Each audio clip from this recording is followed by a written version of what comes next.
Hello, good afternoon. Tayo magluluto ng pinablad na monggo. Ayan.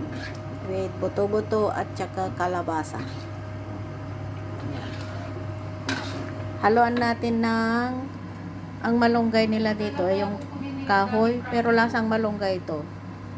Dahon ng kahoy yan, yung may tinik-tinik.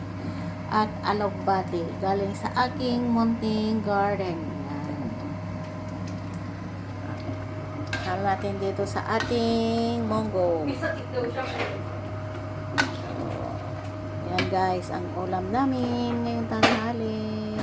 Lagay natin na yung sahog na lokbate para kain na tayo. Sarap ng ulam namin. Monggo.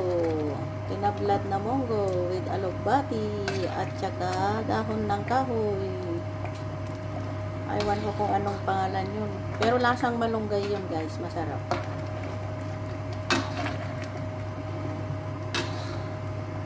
Nadamihan ko na yung monggo kaya ganyan siya kadami. Oh. Ang dami. Yan. With buto-buto. Yan. Let's eat.